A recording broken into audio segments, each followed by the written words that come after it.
a few years ago, I was being interviewed on my first book. My first book is called The Spark, Igniting Your Best Life. And I was on Karen Curry Parker's podcast, Quantum Conversations. And towards the end of the interview, she says to me, so what's next for you? What are you thinking of? And I said, well, I feel like I have a new book coming through because I'm stopping at stoplights. I'm writing on scraps of paper, little ideas. Something's happening.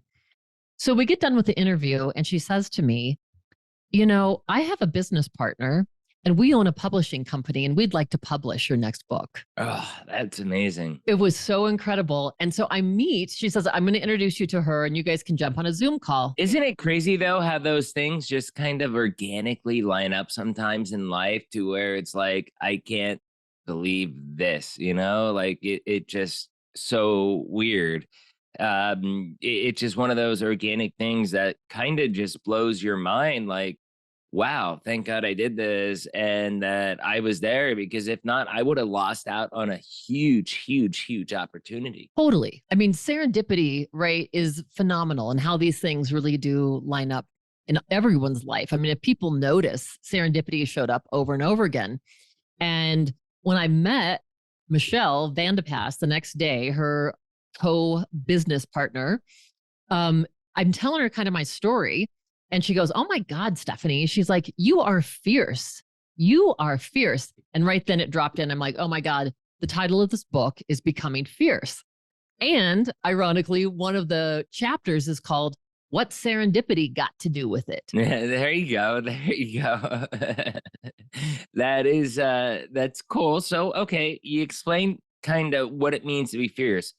Now, again, this is a business podcast. So how does that serve us in the business community becoming fierce? Yeah, because I think oftentimes what happens is that part of what Becoming Fierce talks about is finding our voices, having your own voice, communication. There's a chapter on healing the gap between us.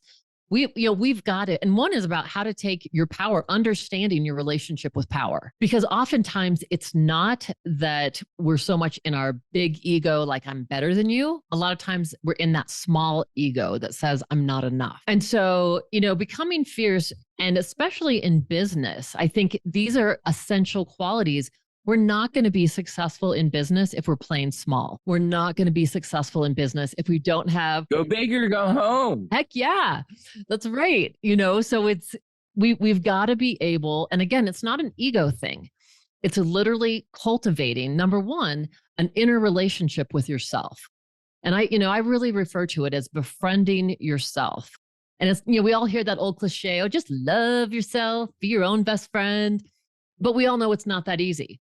But if we want to be successful, it's got to start right there. Again, it's that inside job, right? So it's how do you begin to excavate that authentic you? And I really feel like it's the most important journey that we can take, establishing our own voice, having that relationship with ourselves, having good communication skills, knowing how to build community. And so we show up in our fierceness. Now, our fierceness, ironically, too, is also sometimes having the courage to be vulnerable, right? It's people hide it so well. It doesn't take a lot of bravery to hide where you feel vulnerable. I don't know if I agree with the feeling vulnerable more than I think it would be empathetic is what I would say for me personally. Like, I'm putting my guard down, not because I'm trying to be vulnerable, but I'm trying to be empathetic to the situation, person, or whatever it may be. So I don't know, maybe they're synonymous in what we're talking about, but you be the judge of that. Yeah. I think they are, because when you say empathy, moving into that place of empathy, the moment that we let our guard down, that actually is stepping into vulnerability. It's not that you're there and being the bleeding heart and saying, oh my gosh, I'm going to be so vulnerable and tell you all my woes. It's that I'm willing to let down the shield and like drop from my head into my heart. That's where empathy lies. That's where true connection lies.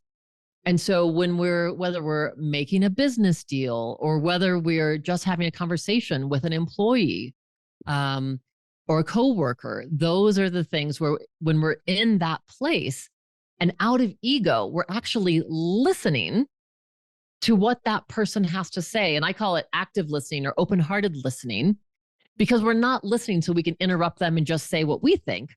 We're listening so we're actually, the goal is understanding and connection.